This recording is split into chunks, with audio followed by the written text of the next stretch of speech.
Hello, dear listeners. Before we begin this beautiful story of love and hope, tell me, where are you listening from today? Leave it in the comments. I love knowing where all the hearts that follow this channel are tuning in from. Each message from you inspires me to keep telling stories that touch the soul. Now then, let's begin today's story. The knock on the door was sharp, insistent, and entirely out of place. It was a sound that belonged to the bright, orderly hours of the day, not to the 10 o'clock quiet of Lily Barnes's modest apartment building. She paused, her hand hovering over the worn spine of a book, her heart giving a sudden, nervous flutter. No one ever came to her door this late. She opened it to a sight so jarring, so utterly unexpected, that for a moment she thought she was dreaming. Christian Fairmont, her boss, the CEO of Fairmont Enterprises, stood on her worn welcome mat. He was a man she was used to seeing behind a vast mahogany desk, encased in the armor of a perfectly tailored suit. But the man before her was different. His tie was loosened, the top button of his crisp white shirt undone. His usually immaculate brown hair was slightly disheveled, as if he had been raking his hands through it. His green eyes, normally so cool and analytical, were shadowed with a tension that seemed to vibrate in the dim hallway light. He looked not like a billionaire CEO, but like a man on the edge of a cliff. "Lily," he said, his voice a low, strained sound that was nothing like the confident baritone he used in the boardroom.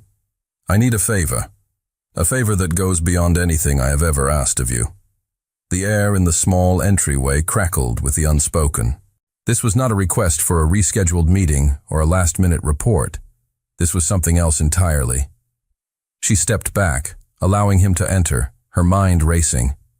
He moved past her, the familiar expensive scent of his cologne, sandalwood and clean linen, filling her small living room and making it feel even smaller. He paced the length of her rug, a caged predator in a space meant for quiet solitude. "Mr. Ishikawa confirmed his attendance at the annual shareholders' dinner tomorrow night," he began, getting straight to the point. His voice was tight. "He's flying in from Tokyo. The deal for the Pacific merger hinges on his investment." Lily nodded, her professional instincts kicking in despite the strangeness of the situation. She knew the Ishikawa deal was massive, a billion-dollar negotiation that Christian had been working on for months. "That's wonderful news, Christian," she said softly. He stopped pacing and turned to face her, a bitter, humorless smile touching his lips. "No, it's a disaster." He took a deep breath, the sound ragged. "Ishikawa is traditional, extremely so. He believes that a man's stability in his personal life reflects his stability in business. He believes serious men are family men." He let the words hang in the air. Lily felt a cold knot of understanding form in her stomach. Christian Fairmont, at 30, was one of the city's most eligible and untouchable bachelors. His focus was singular: the company. "He made a comment to my COO in Tokyo," Christian continued, his jaw tight. "He said he was looking forward to meeting the woman who had captured the heart of such a formidable man." He assumed that a man in my position at my age would be settled. Lily's mind immediately went into problem-solving mode, the way it always did when he presented her with a challenge. She expected his next words. He needed a date, an elegant, professional escort who could play a convincing role for an evening. It was unorthodox, but not impossible. She could make some calls, find someone discreet and suitable. "I can arrange for a suitable companion," she began, her voice calm and even. "Someone from a reputable agency, fully vetted." "No." The word was sharp, cutting her off. He took a step closer, and for the first time since she had known him, Lily saw a flicker of raw vulnerability in his eyes. It was a crack in the fortress, and it was aimed directly at her. "I don't trust anyone else for this, Lily," he said, his voice dropping to a near whisper. "A stranger could make a mistake, say the wrong thing. No one knows my schedule, my preferences, my life the way you do. You organize every minute of my day. You know what I eat, what I read, what I hate. You know me better than anyone."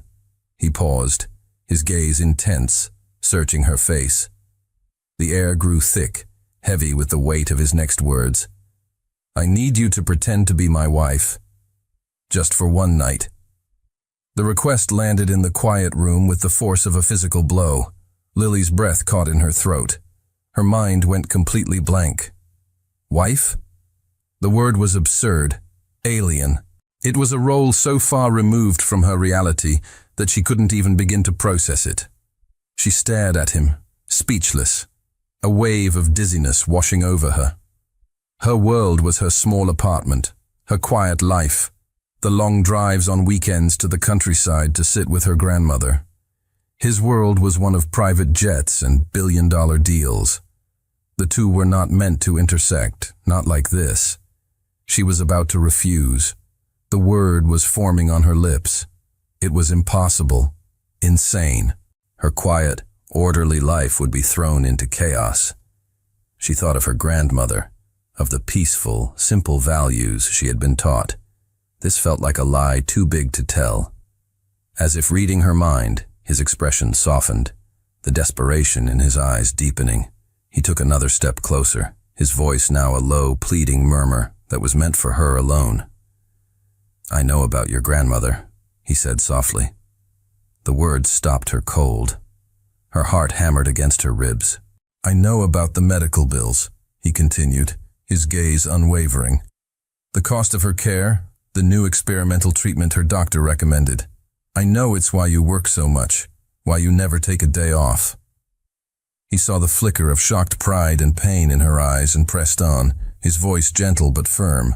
"I can make it all go away, Lily, all of it. The debt, the future costs. I can ensure she has the best care, the best doctors, for the rest of her life. Everything will be taken care of. Forever." He held her gaze, his own eyes filled with a desperate sincerity. "Please," he whispered. The single word stripped of all his usual authority, leaving only the raw plea of a man who had run out of options. Just for one night. The next morning, the air in the executive suite of Fairmont Enterprises was electric. The low, respectful hum of the office felt different, charged with a new, unspoken tension that seemed to emanate directly from Christian's closed office door. Lily sat at her desk, her fingers poised over her keyboard, but her mind was miles away.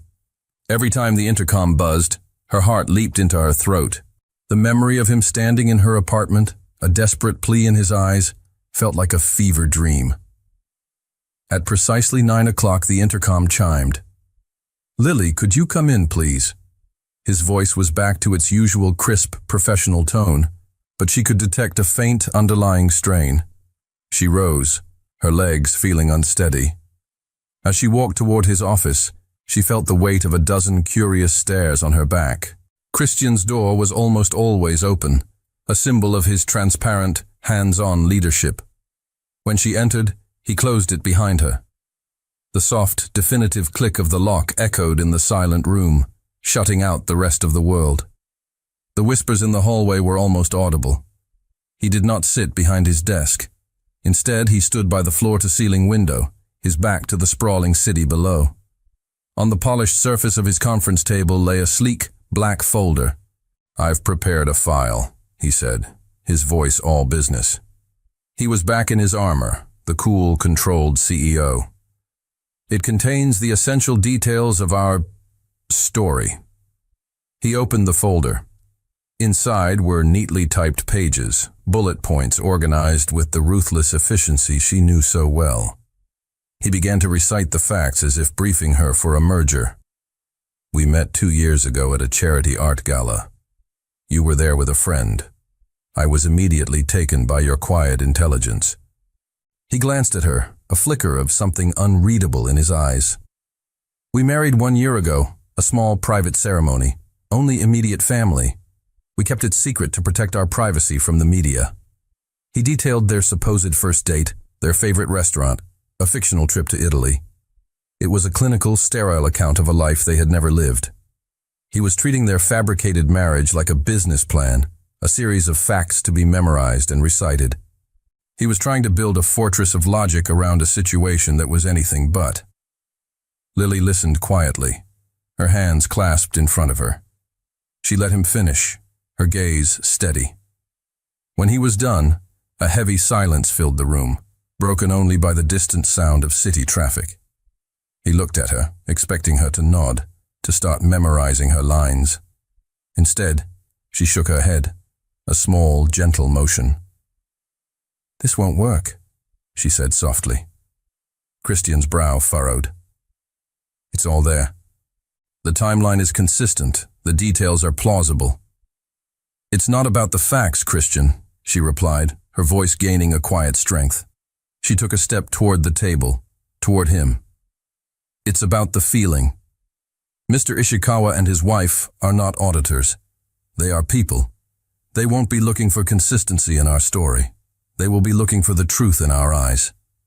She looked at him, her gaze direct and unflinching.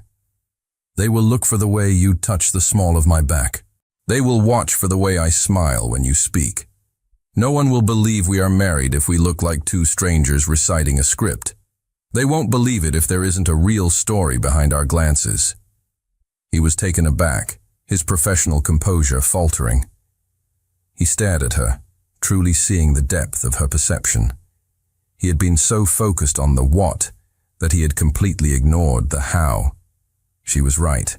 His logical plan had a fatal emotional flaw. A new confidence settled over Lily. She had spent her life observing, understanding the quiet, unspoken needs of others. She understood what this charade required. It required a foundation, however fragile, of something real. She straightened her shoulders, a subtle shift in power occurring between them. "We need more than a dossier," she stated, her voice calm but firm. "We need memories, even if we have to make them." Christian looked at her, his green eyes wide with a mixture of shock and dawning respect. He, the man who commanded boardrooms and orchestrated billion-dollar deals, was at a complete loss. "So," she continued, a faint, challenging smile on her lips, "let's start today. Take me to dinner tonight, not as your assistant, not as a business arrangement." She held his gaze, the command in her quiet words undeniable. "Take me to dinner as your husband." Christian Fairmont, the man who always had an answer, was left utterly speechless. He watched as his quiet, unassuming assistant took his perfectly crafted plan and rewrote the rules. In that moment, he realized with a jolt that he was no longer in control of this dangerous game. She was. The doorbell rang at precisely 7:30. When Lily opened it, Christian stood there, and for a dizzying moment, the world seemed to tilt on its axis. He was not the tense, disheveled man from the other night, nor the clinical CEO from the office. He was dressed in a dark gray suit, the fabric perfectly tailored to his frame, but he wore it without the usual stiffness of a business meeting. He held a single, long-stemmed white rose in his hand. His eyes met hers, and then they traveled down, taking in the simple navy blue dress she wore. It was a dress she had owned for years, modest and elegant, but the way he looked at her made her feel as if she were wearing haute couture. A slow heat crept up her neck. He wasn't looking at his efficient assistant anymore. He was looking at a woman. The air in the doorway grew thick, charged with this new, unspoken awareness. "Lily," he said, his voice a low murmur. He seemed to be searching for words, a rare occurrence for him. He cleared his throat.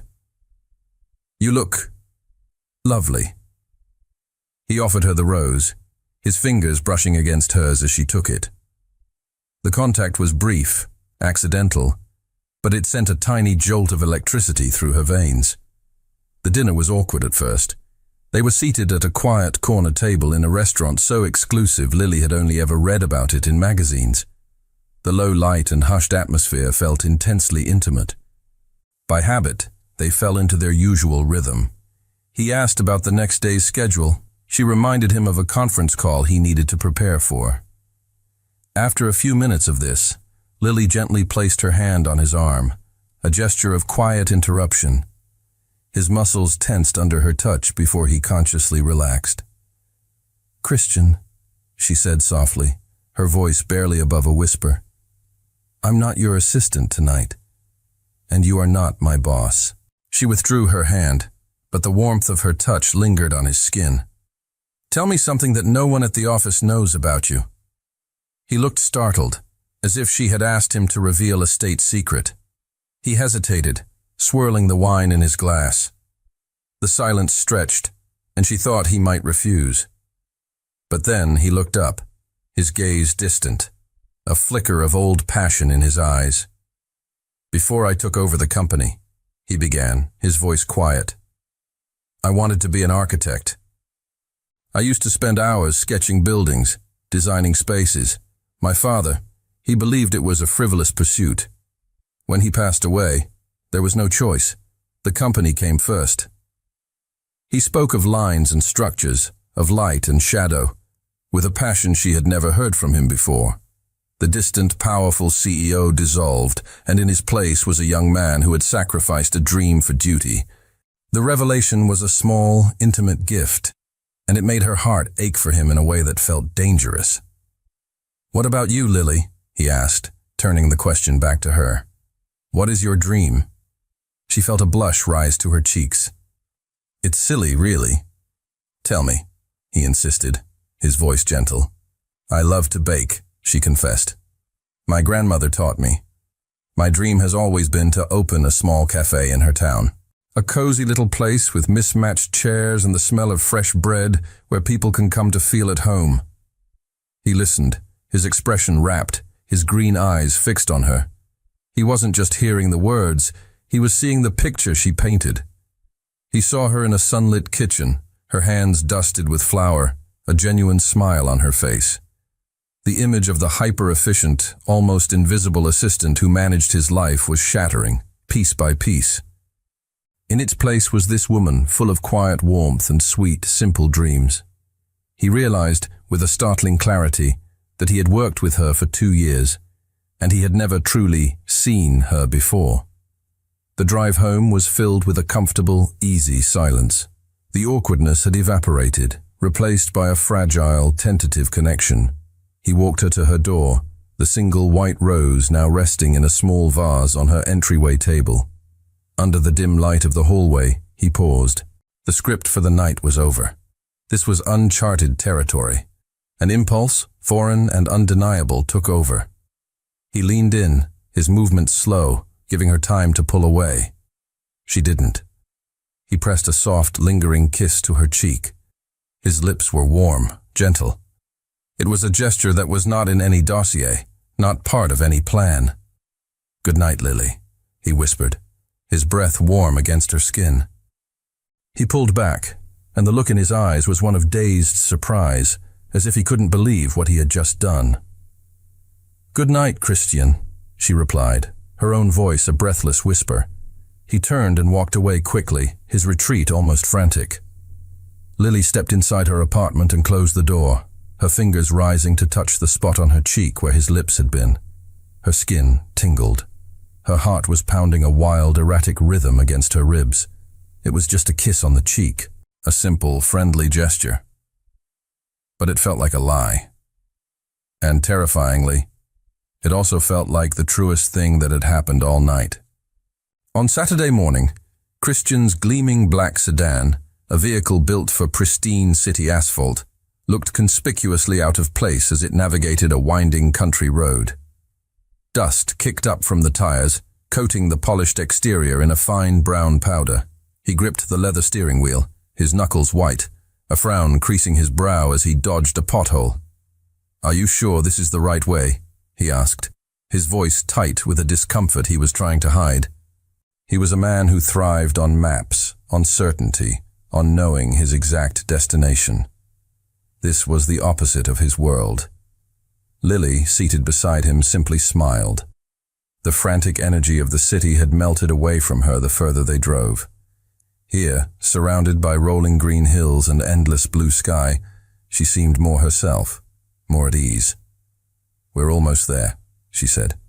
"Welcome to my world, Christian." He pulled up to a small white house with a sprawling front porch and a garden bursting with colorful, unruly flowers.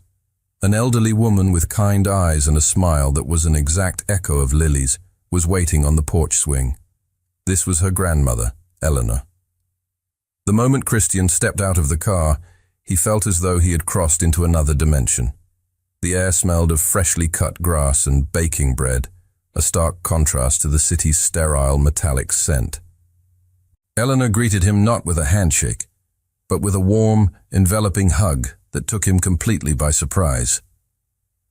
"So, you're the young man who finally captured my Lily's heart," Eleanor said, her eyes twinkling with a shrewd, knowing light. "I was beginning to think she'd spend the rest of her life organizing someone else's." Christian felt a flush of guilt creep up his neck. The lie felt heavier here, more profane in the face of this genuine, uncomplicated warmth.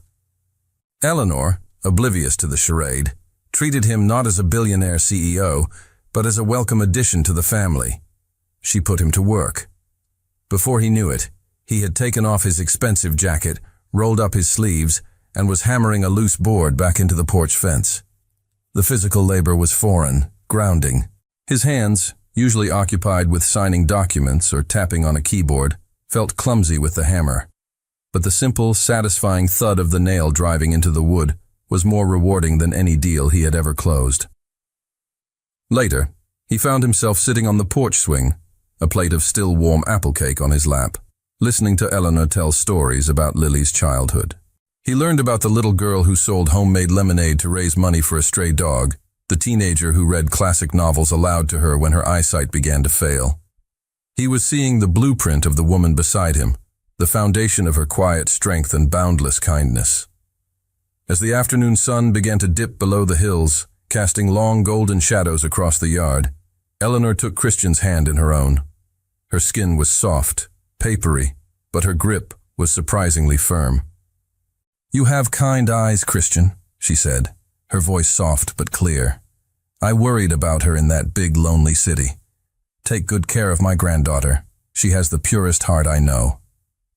The words, spoken with such innocent, unwavering trust, struck him with the force of a physical blow. The weight of his deception settled in his gut, heavy and cold. This was no longer about impressing an investor. He was lying to this sweet, trusting woman, exploiting her granddaughter's good nature for his own gain. A profound sense of shame washed over him. The drive back to the city was quiet, but it was a different kind of silence than the one they had shared after their dinner. This one was thick with unspoken emotion. As he pulled up to her apartment building, Lily turned to him, her expression soft in the fading light. "Thank you for doing that, Christian," she said, her voice full of genuine gratitude. "It meant a lot to me. And to her." He shut off the engine and turned to face her fully. The mask of the CEO was gone, replaced by a raw, unguarded honesty that startled her. "Lily," he began, his voice rough with an emotion he couldn't name. "Your grandmother. She made me feel more at home in 3 hours than I've felt in my own penthouse in years." The confession hung in the charged space between them. It was more intimate than a kiss, more revealing than any secret he could have shared.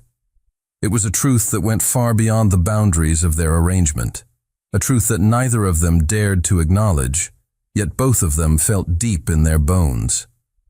"We need rings." Christian made the declaration on Monday morning with the same detached tone he would use to announce a budget meeting. He stood before her desk, his hands in his pockets, the picture of cool authority. But Lily could see the faint, almost imperceptible tension in his jaw. The weekend had changed something between them. The memory of her grandmother's porch, of his quiet confession, lingered in the air, a ghost of intimacy in the sterile office environment. "A wedding band is a crucial detail," he continued, his voice a low command. "We'll go after work. I've made an appointment." That evening, he led her to a jewelry store so exclusive it didn't have a sign. The name, whispered among the city's elite, was simply Ore. Inside, the world was hushed, a sanctuary of soft carpets, velvet displays, and shimmering light. A distinguished silver-haired jeweler greeted them with a deferential bow. "Mr. Fairmont, A pleasure to see you again. And this must be the lovely Mrs. Fairmont." The title, spoken so naturally by a stranger, sent a strange shiver down Lily's spine. Christian, to his credit, didn't flinch. He slid his hand to the small of her back, a gesture that was both possessive and protective, guiding her toward a private viewing area. His touch was light, but it burned through the fabric of her dress. "We are looking for wedding bands," Christian announced, his voice smooth as silk. He was playing the part of the devoted husband flawlessly. The jeweler presented a tray lined with black velvet, an array of platinum and gold rings glittering under the soft lights. Christian bypassed the more ornate, diamond-encrusted options, his eyes scanning for something simpler, more elegant. He selected a slender platinum band, its surface polished to a mirror shine. "May I?" he asked, his voice a low murmur directed at Lily. She nodded, her throat suddenly dry. He took her left hand in his. His fingers were warm, his grip firm and steady. The simple act of him holding her hand felt shockingly intimate in the quiet, opulent room. The world seemed to narrow to that single point of contact, his skin against hers. He slowly slid the cool, heavy metal onto her fourth finger. Her breath hitched. He didn't let go. He held her hand, his thumb gently stroking her knuckles as he examined the ring. "What do you think?" he asked, his gaze lifting to meet hers. His green eyes were dark, intense. He wasn't asking for her opinion on the ring. He was asking something else entirely, something deeper, something she didn't have an answer for. "It's beautiful," she whispered, her voice barely audible. "We'll take this one," Christian said to the jeweler, his voice decisive. The jeweler smiled warmly. "An excellent choice. And will there be an inscription?" Lily expected Christian to say no, to deem it an unnecessary detail for their one-night charade. Instead, he looked directly at Lily, a strange, unreadable light in his eyes. The air grew still. "Yes," Christian said, his voice clear and steady, never breaking eye contact with her. "Just one word. Always." The word struck Lily with the force of a physical impact. Always. It was a word of permanence, of promises, of forevers. It was a word that had no place in their temporary, fragile agreement. It was not in the script. Her heart began to hammer against her ribs, a frantic, panicked rhythm. What was he doing? He took the ring from her finger to hand it to the jeweler, and her hand suddenly felt cold, bereft. A few minutes later, the jeweler returned. "It is done." Christian took the ring. He turned back to Lily, his expression serious, almost solemn. He took her hand again, his touch sending another shiver through her. Slowly, deliberately, he slid the ring back onto her finger. It was a perfect fit. He held her gaze, his thumb once again caressing her skin. The world outside the small, velvet-lined room seemed to melt away. There was only the weight of the ring on her finger, the warmth of his hand holding hers, and the profound, terrifying question in his eyes. The jeweler, sensing a private moment, beamed. A perfect match. The phrase, so simple, so innocent, hung in the air between them. A perfect match. It was a statement about a ring and a finger. But in the charged silence of the room, it felt like a prophecy. They both heard the double meaning, and it left them standing there side by side, shaken and utterly silent. Ishikawa is a devotee of classical music. There will be dancing. Christian's announcement on Wednesday afternoon was delivered with his usual clipped efficiency, but Lily saw the subtle unease in his eyes. This was a variable he couldn't control with a spreadsheet. That evening, long after the last employee had gone home, he led her to the main boardroom. The vast, polished table had been pushed against the wall, transforming the space into a cavernous, empty ballroom. The only light came from the glittering cityscape outside the panoramic windows. He placed his phone on the empty table, and the soft, melancholic notes of a Chopin waltz filled the silence. The sound, so beautiful and romantic, felt deeply out of place in the heart of his corporate empire. He turned to her, his posture stiff, his expression serious. "I assume you know the basic steps of a waltz?" "A little," she admitted, her voice small in the large room. "Good." He stepped forward, extending a hand. "Let's begin." The first few attempts were a disaster. He was a rigid, technical instructor, counting the steps aloud in a low, monotonous voice. 1, 2, 3. 1, 2, 3. "Your left foot, Lily." His hand on her back was stiff, his grip on her hand clinical. He was leading her as if he were executing a business maneuver, all logic and no feeling. Overwhelmed by his proximity and her own nervousness, Lily felt clumsy, her feet tangling with his. She stepped on his polished shoe for the third time and pulled away in frustration. "I'm sorry," she mumbled, her cheeks burning with embarrassment. "I can't do this." "Just relax, Lily," he said, a hint of impatience in his voice. He sighed, running a hand through his hair. "Just feel the music." His words, meant to be encouraging, only made her feel more inadequate. She looked at him, standing there so perfectly composed, and a spark of her quiet strength returned. He didn't understand. "No," she said, her voice firmer now. "That's not the problem."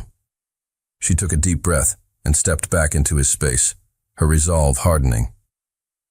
"A dance isn't about steps, Christian. It's not a formula. It's about trust." Before he could react, she took his right hand and placed it firmly on her waist, the warmth of his palm seeping through the thin fabric of her blouse.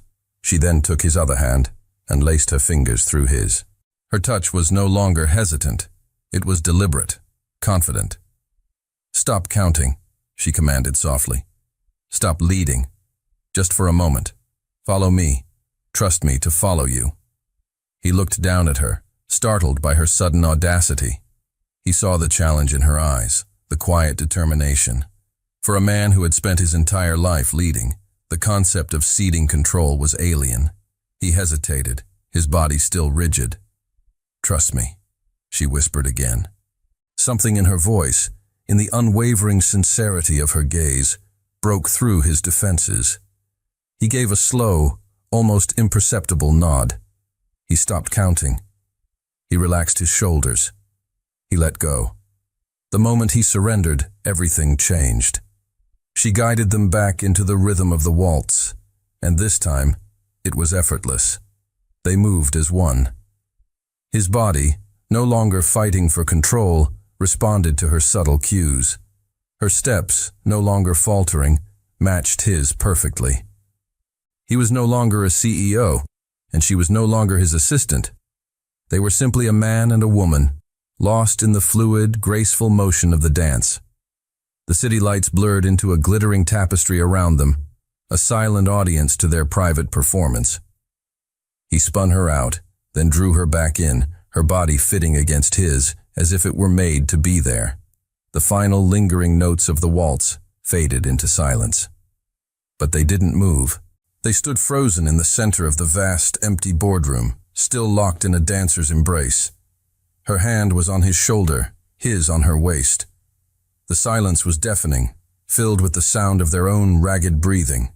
His green eyes, dark and stormy in the dim light, stared down into hers. Their faces were inches apart.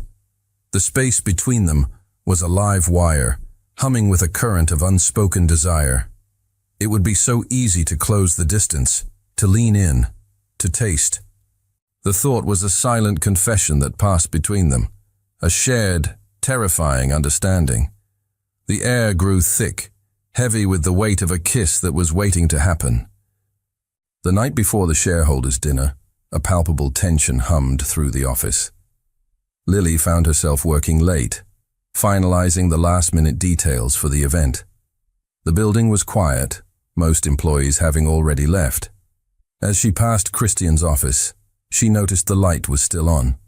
She paused, her hand hovering, ready to knock, but stopped when she saw him through the sliver of the open door. He wasn't working.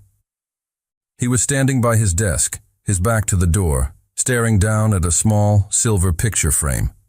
His shoulders, which he always held with such rigid military precision, were slumped. He looked burdened, solitary. The image of the powerful CEO was gone, replaced by the silhouette of a lonely man. She knocked softly on the doorframe. "Christian," he startled, his head snapping up. He quickly placed the frame face down on his desk, but it was too late. He turned to face her, his expression guarded, the walls of his composure hastily being rebuilt. "Lily, I thought you had gone home." "Just finishing up," she said, her voice gentle. She gestured toward the desk. "I didn't mean to intrude." He followed her gaze to the overturned frame. A heavy silence fell between them. He seemed to be wrestling with himself, his jaw tight. In the past, he would have dismissed her with a curt nod, ending the conversation. But the dance, the trip to her grandmother's, the shared intimacy of the last few days, it had changed the space between them. He let out a long, slow breath and reached for the frame, turning it over. The photo was of a man with kind eyes and a wide, warm smile, an older version of Christian. "My father," Christian said, his voice low and rough. Lily walked further into the room, stopping on the other side of his massive desk. She didn't speak, simply waited, giving him the space to continue if he chose to. "He built this company from nothing," Christian said, his gaze fixed on the photograph. "A small loan and a big dream. He poured his entire life, his soul, into these walls. He was a force of nature. Everyone loved him." He paused, a shadow of pain crossing his face. His heart gave out when he was 55. One day he was here, the next, gone. I was 24. He finally looked up from the photo, his eyes meeting hers. The vulnerability she saw there made her heart ache. "I live in constant fear of failing him," he confessed, the words a quiet torrent.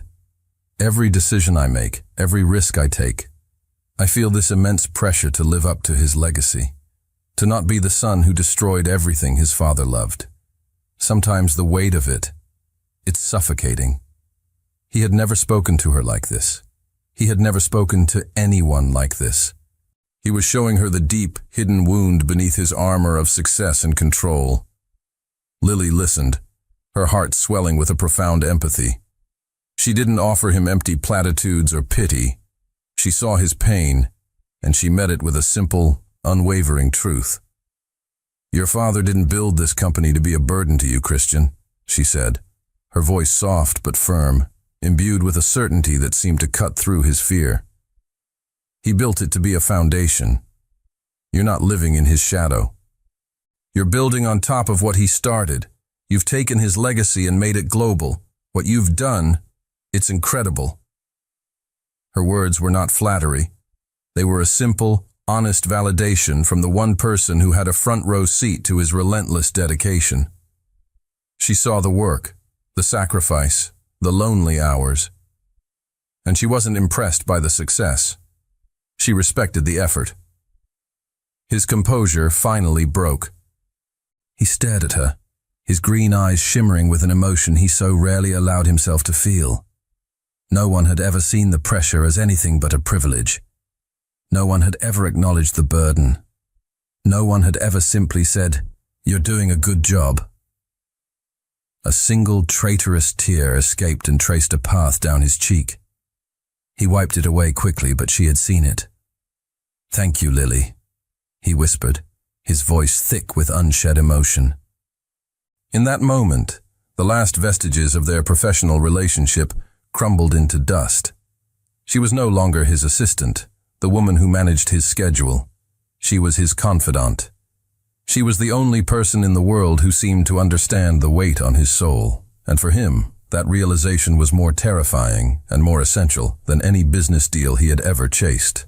The night of the dinner arrived like a storm front, the air thick with anticipation and a low, humming dread. Lily stood before the mirror in her apartment, looking at a stranger.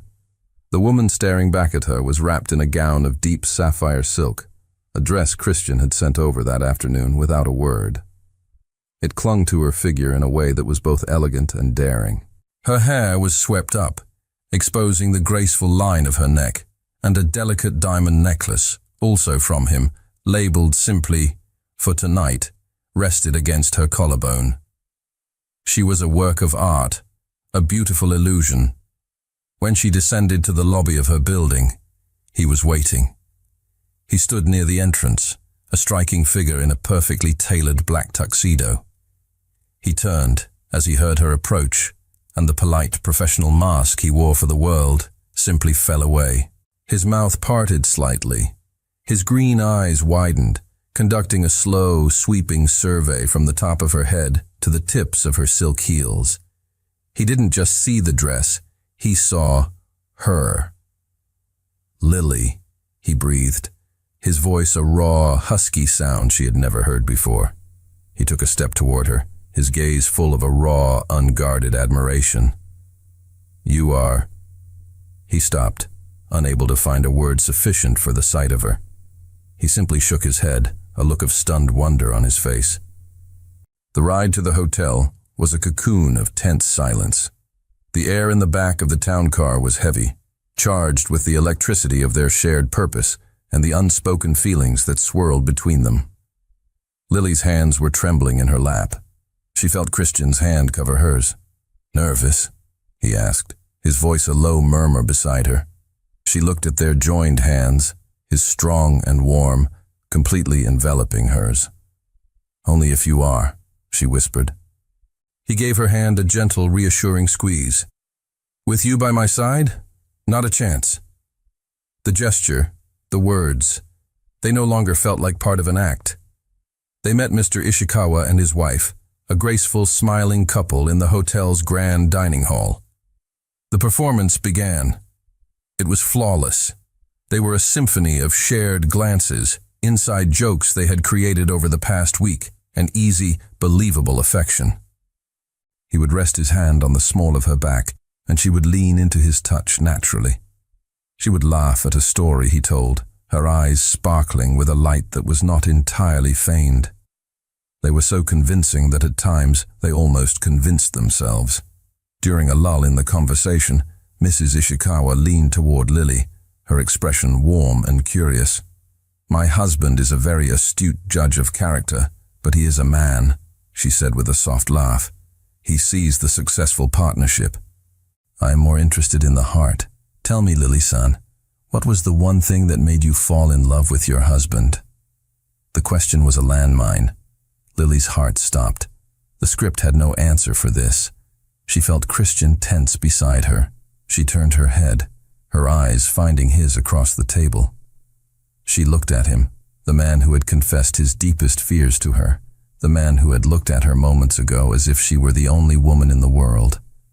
A genuine, unbidden emotion swelled in her chest. "It was the way he saw me," Lily answered, her voice soft and thick, with a truth that stunned them both. In a world that was always rushing, he was the first person to ever really stop and see me, as if I was the only person in the room. The honesty of her answer hung in the air, a beautiful, shimmering thing. She saw the shock in Christian's eyes, followed by a wave of profound, heart-stopping emotion. Later, as the evening wound down, Christian guided her toward a dimly lit terrace overlooking the city. "Ishikawa is watching from the window," he whispered, his breath warm against her ear. His hand tightened on her waist, pulling her closer until her body was flush against his. "We need to make this look real." She looked up at him, her heart pounding a frantic rhythm against her ribs. The city lights blurred behind him. He was all she could see. He lowered his head, his eyes searching hers in the darkness. "For the deal," he murmured, as if trying to convince himself as much as her. And then he kissed her. It started as a performance, a gentle pressure of lips for the benefit of their audience. But in a heartbeat, it ignited. The weeks of simmering tension, of stolen glances, of unspoken desires, erupted. The charade burned away, consumed by a desperate, undeniable reality. His hand moved from her waist to the back of her neck, his fingers tangling in her hair, pulling her closer still. Her arms wrapped around his neck, her body melting into his. This was not a kiss for the cameras. It was deep, passionate, and utterly consuming. It was the desperate kiss of a man starved for something real, and the answering kiss of a woman who had fallen hopelessly in love. When they finally broke apart, they were both breathless, their foreheads resting against each other. The line had not just been blurred, it had been completely and irrevocably erased. The ride home was a universe of silence. The air in the car, once charged with electric anticipation, was now heavy and suffocating. The ghost of their kiss on the terrace lingered between them, a tangible presence that neither of them knew how to address. It had been a moment of pure, unadulterated truth in a night built on lies, and now the silence was the price. Christian stared out his window at the blur of city lights, his jaw set like stone. Lily stared out hers, her reflection a pale, ghostly image against the dark glass, her heart a tangled knot of joy and dread.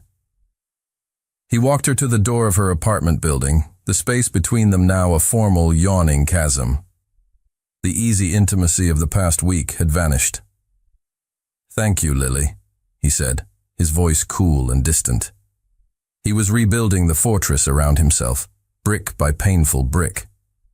"You were perfect tonight, for everything." The word perfect felt like a slap. She had been a perfect actress, a perfect part of his plan. He was dismissing the reality of what had happened between them, packing it away like a prop from a play that had ended. A sharp, bitter pain pierced through her. "It was my job," she replied, her own voice clipped and cold, a mirror of his. The lie tasted like ash in her mouth. She turned and walked away without another word, not trusting herself to look at him. She didn't see the flash of hurt in his eyes before his mask of indifference slammed back into place. The weekend was a special kind of torment. Lily paced her small apartment, the sapphire dress hanging in her closet like a painful accusation. Every time she closed her eyes, she felt the press of his lips, the desperate strength in his arms. She had allowed herself to fall for a man who had only ever seen her as a means to an end. The realization was a slow, creeping agony. She had broken the one rule she had set for herself. She had let her heart get involved. On Monday morning, she walked into the office with a heavy, settled resolve.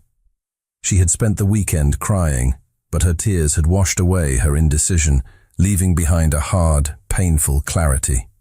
She could not go on like this. She walked directly to Christian's office. He was on the phone, but he looked up as she entered, his eyes widening slightly at her determined expression. She didn't wait for him to finish his call. She walked to his desk and placed a single white envelope on the polished mahogany surface. It landed with a soft, final thud. He ended his call abruptly. "What's this?" he asked, his voice wary. "My letter of resignation," she said. Her voice was surprisingly steady, a stark contrast to the storm raging inside her.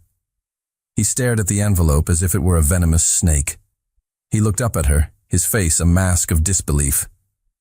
"Resignation? Why? The deal is all but closed. Your bonus?" "This isn't about money, Christian," she cut in, her voice trembling now, the facade of her composure beginning to crack. Tears welled in her eyes, hot and traitorous. "I can't do this anymore. I can't sit outside your office every day and pretend that nothing happened. I can't pretend that kiss on the terrace was just part of the act." She took a ragged breath, the final, painful truth spilling out. "And I can't pretend that my heart isn't breaking right now." He sat frozen in his chair, the letter lying untouched between them. He looked utterly paralyzed, his face pale with shock. He opened his mouth to speak, but no words came out. "Lily, wait," he finally managed, his voice a hoarse whisper as he started to rise from his chair.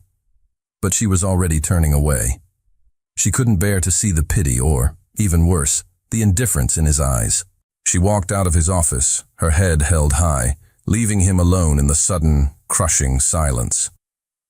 The vast, sunlit room, once the center of her world, now felt like a tomb, and he, the king in his castle, had never looked more alone.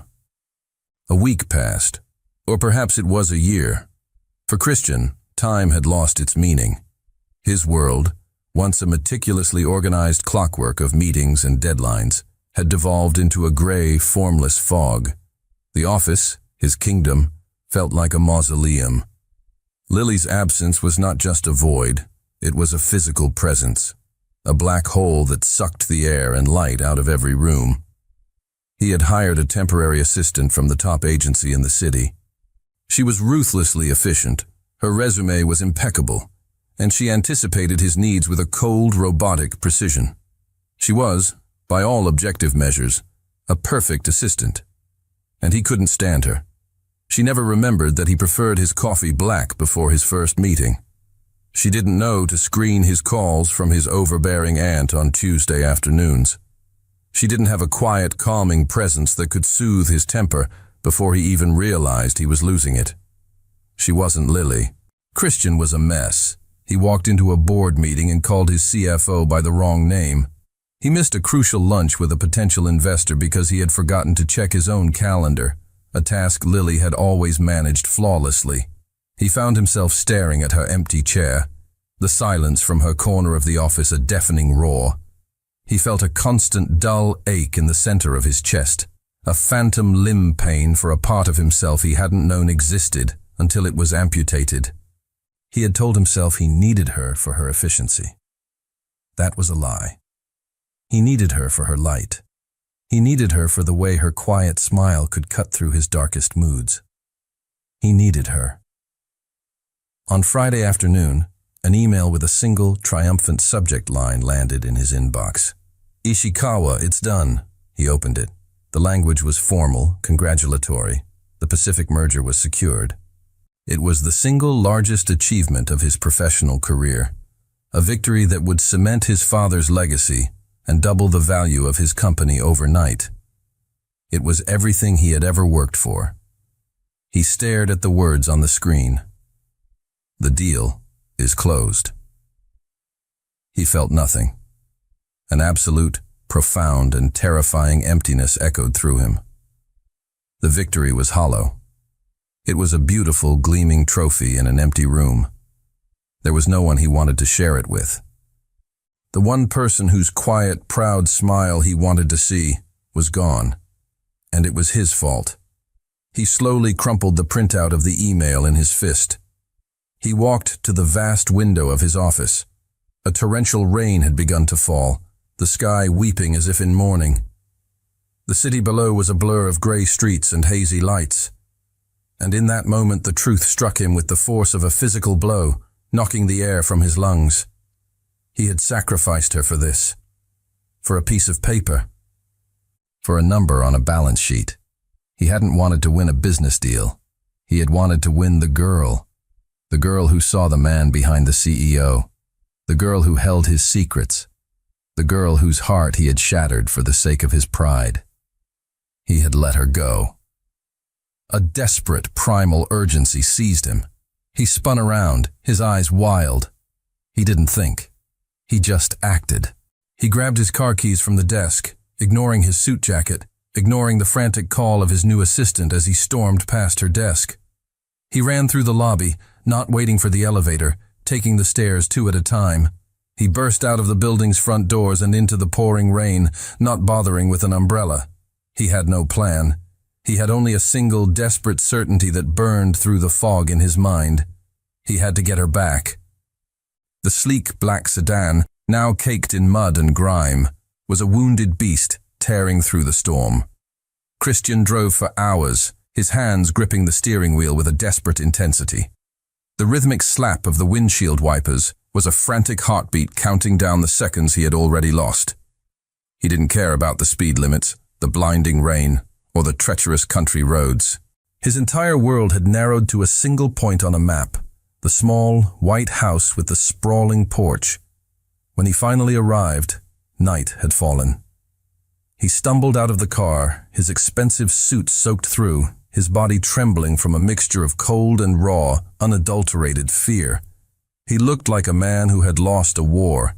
He navigated the muddy path to the front door, his heart pounding in his throat, and knocked, his knuckles rapping sharply against the wood. The door swung open. Lily stood there, bathed in the warm, golden light from inside. She was wearing a simple sweater, her hair loose around her shoulders. She looked soft and calm, and a world away from the life he had forced her into. Her eyes widened in shock, her mouth parting in a silent gasp. "Christian," she breathed, her voice a whisper of disbelief. "What are you doing here? You're soaked." He just stared at her, drinking in the sight of her. The carefully constructed words he had rehearsed in the car, the logical arguments, the business-like propositions, they all evaporated.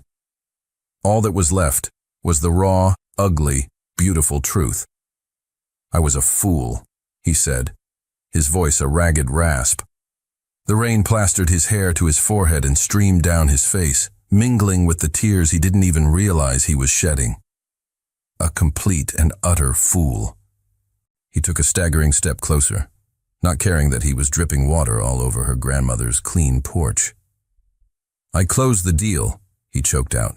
"The Ishikawa deal. It's done. I got everything I thought I wanted, and I stood in my office, and I felt empty. It was all empty, Lily, because the only thing that matters, the only person who matters, wasn't there to share it with me." His voice broke, thick with a desperate, ragged emotion. "I don't need you to pretend to be my wife for one night," he said, his gaze locking with hers, his green eyes burning with a desperate fire. "I need you to be my partner, my friend, my everything. I need you for all the nights for the rest of my life." He saw the flicker of disbelief and fear in her eyes, and he knew he had to give her all of it. The whole, terrifying truth. "I fell in love with you, Lily Barnes," he confessed, the words torn from the deepest part of his soul. "I don't know when it happened. Maybe it was when you told me about your dream of a little cafe. Maybe it was when you trusted me in that dance. Or maybe it was the first day you ever walked into my office and brought light into my sterile world. I don't know when, but it happened." He stood before her, stripped of his pride, his power, his carefully constructed defenses. He was just a man, soaked to the bone, hopelessly in love, and completely at her mercy. "It's the realest thing I have ever felt in my entire life," he whispered. He didn't move. He just stood there, shivering in the cold, relentless rain, waiting for her to deliver his sentence. For a long moment, Lily just stared at him, her mind reeling. He stood on the porch, a titan of industry brought to his knees by a storm both outside and within. The rain dripped from his hair, his designer suit was ruined, and his eyes held a raw vulnerability that mirrored the confession he had just laid at her feet. Her heart, which she had so carefully tried to shield, ached for him. With a soft gasp, she broke from her trance. "You're freezing," she whispered, her practical nature taking over. She reached out, her hand closing around his icy one, and pulled him inside, out of the raging storm. The warmth of the house enveloped them. From the living room, Lily could see her grandmother watching them, a quiet, knowing smile on her face, before the old woman discreetly turned and disappeared deeper into the house. Lily wrapped a thick, soft towel around his trembling shoulders. He looked lost, a shipwrecked sailor washed ashore. She led him to the kitchen, the cozy, familiar heart of the home, and sat him down at the small wooden table where she had spent her childhood. She busied herself making tea, her movements automatic. Her mind was a whirlwind. His words echoed in her ears. "I fell in love with you." It was everything she had secretly, hopelessly dreamed of hearing. But the chasm between their worlds was still there, vast and terrifying. She placed a steaming mug in front of him, her fingers brushing his. He wrapped his cold hands around the warmth of the ceramic. He didn't look at her. He just stared into the mug as if the answers to the universe were swirling in the tea leaves. Finally, she sat down opposite him, the small table feeling like a vast ocean between them. "Christian," she began, her voice quiet but steady. I don't know what to say. You live in a world of private jets and billion-dollar mergers. I'm just a simple girl. My biggest dream is a cafe with mismatched chairs. How could a life between us possibly work? He finally looked up, and the certainty in his eyes cut through all her doubts. He reached across the table, his hand covering hers. It doesn't work without you, Lily, he said, his voice thick with emotion. That's what I've learned this week. My world is just a collection of expensive empty rooms without you in it. It has no color. It has no warmth. He leaned forward, his gaze intense, pleading. I don't care about the money. I don't care about the deals. I swear to you, I learned more about what happiness feels like while I was hammering a nail into your grandmother's fence than I have in 10 years of sitting in a boardroom. My world isn't a penthouse in the city, Lily.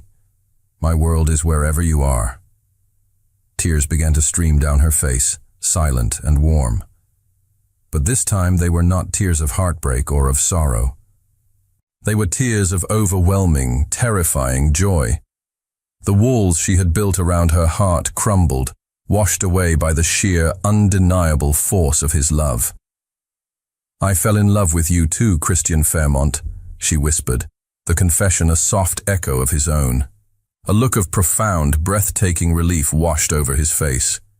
It was like watching the sun break through the clouds after a long, dark storm. He stood up, pulling her gently to her feet. He framed her face with his hands, his thumbs stroking away her tears. He leaned down and kissed her. It was not like the desperate, frantic kiss on the terrace. This was a kiss of homecoming. It was soft and gentle, and filled with the quiet promise of a new beginning. It was a kiss with no pretenses, no audience, no lies. It was just truth. It was just them. And in the warm, quiet kitchen of her grandmother's house, it was more than enough. 6 months later, the afternoon sun streamed into a chic, minimalist office in downtown Manhattan. Christian Fairmont, a man who could decide the fate of a multinational corporation with a single word, was staring intently at 2 small squares of fabric. I'm not sure, Lily, he said, a deep frown of concentration on his face. Does the champagne feel too formal, or is the eggshell too plain? Lily laughed, a bright musical sound that filled the room. She leaned over and kissed his cheek. It's just a napkin color, Christian. No one will notice. I'll notice, he said, his expression dead serious, before a slow smile spread across his face. He tossed the fabric swatches onto the wedding planner's desk. We'll take the eggshell. Their life together was a study in beautiful contradictions. They were building a new world, a seamless blend of his universe and hers. He spent his weekends in the country, trading his tailored suits for jeans and learning the names of the birds in her grandmother's garden. She, in turn, had brought warmth and color to his stark, minimalist penthouse. She had filled it with plants, with books, with the scent of her baking, transforming his glass and steel fortress into a home.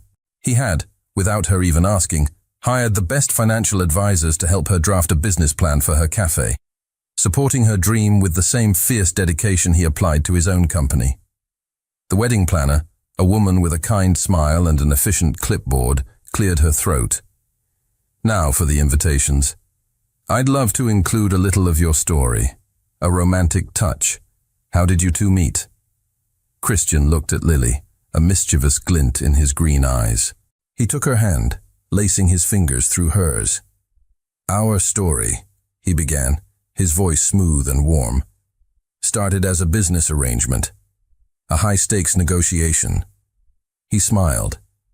And it ended with the single best merger of my entire life. He then proceeded to tell the planner a beautifully edited version of their story. He spoke of a brilliant, unassuming assistant who had captivated him from afar, of a fateful dinner where he discovered the incredible woman hidden behind a professional facade. He painted a picture of a slow, inevitable romance, of two different worlds colliding to create something new and wonderful. He transformed the chaos and deception of their beginning into a modern-day fairy tale. Lily listened, her heart swelling with so much love it felt like it might burst. He had taken the messy, complicated truth of their past and polished it into a memory that shone with nothing but love. He had protected her, even in the telling of their story. As the planner jotted down notes, Lily leaned close to him, her lips brushing his ear. "You forgot the best part," she whispered. He turned to her, his brow furrowed in mock confusion. "Which part is that?" "The part," she murmured, her eyes sparkling, "where I said yes." The day of the wedding arrived, not with the pomp and circumstance of a high society event, but with the soft, golden light of a perfect autumn afternoon. There was no opulent ballroom, no sea of reporters. The ceremony was held in the sprawling, sun-dappled garden of Lily's grandmother's house, the place where Christian had first felt the pull of a life he never knew he wanted. The air was filled with the scent of late-blooming roses and the gentle hum of happy conversation. Lily's grandmother, her face glowing with a radiant pride, walked her down a simple aisle lined with wildflowers. In the front row, Mr. Ishikawa and his wife, who had become genuine friends, sat beaming, their presence a quiet testament to the strange, wonderful journey that had brought them all here. But Lily only had eyes for the man waiting for her at the end of the aisle. Christian stood under an arch of intertwined willow branches, and the look on his face was one of open, unshielded adoration. The cool, guarded CEO was gone, replaced by a man whose love for her was a tangible force, a brilliant light that seemed to warm everyone around him. When it was time for the vows, Christian unfolded a small piece of paper, looked at it for a moment, and then tucked it back into his pocket, a small smile playing on his lips. "I had a speech prepared," he began, his voice clear and strong, resonating with a deep, unwavering emotion. He looked directly into Lily's eyes. "But the truth is much simpler than that." He took a deep breath. "Lily, you came into my life to help me close a business deal, and you ended up saving me from a life that was polished and successful, but completely empty. I've learned since meeting you that my best moments weren't signing contracts or closing mergers. They were dancing with you in an empty boardroom, eating cake on your grandmother's porch, and waking up next to you every morning. You are my home. I love you." Tears of joy streamed down Lily's cheeks as she began her own vows. She reached up, and to the surprise of everyone, gently slid the simple platinum wedding band from her own finger, the ring he had bought for her in that exclusive jewelry store months ago. She had worn it every day since their reconciliation. "This ring," she said, her voice thick with emotion as she held it up, the metal glinting in the sun, began as a part of a lie. It was a prop, engraved with a word that felt too big and too permanent for our arrangement. Always. She looked at Christian, her heart in her eyes. "But you taught me the true meaning of that word. You showed me what it means to love someone always, through storms and silence and fear. Today, this ring is no longer a lie. It's a promise." She placed the ring into his palm, her hand closing over his. "So I give it back to you now, so you can place it on my finger for real." She smiled through her tears. "Yes, Christian. Always." 1 year later. The scene opens not with the hushed quiet of a boardroom, but with the cheerful sounds of a bustling cafe. The hiss of a steam wand, the clinking of ceramic, and the warm murmur of happy conversations. A beautifully carved wooden sign hanging over the door reads, "The Lily Pad Cafe." The cafe is a perfect reflection of its owner. It's bright and warm, with mismatched vintage chairs, shelves filled with well-loved books, and the intoxicating aroma of fresh coffee and cinnamon. Lily, her face glowing with a serene happiness, moves behind the counter with an easy, confident grace. She is in her element, the queen of her small, perfect kingdom. In a cozy corner booth, Christian sits with his laptop open. But he isn't working. His eyes, full of a soft, unwavering adoration, rarely leave his wife. The tense, formidable CEO has been replaced by a man at peace, a proud husband, content to simply be in her light. A young couple enters the cafe, their faces a mask of nervous tension. They sit at a nearby table, their conversation a hushed, anxious argument. Christian watches them for a moment, a knowing smile touching his lips. He closes his laptop and walks over to their table. "Trouble in paradise?" he asks gently, his voice kind. The young man looks up, startled. "I'm about to meet her parents for the first time," he confesses, his voice tight with anxiety. "I'm terrified I'll say the wrong thing." Christian gives his shoulder a reassuring pat.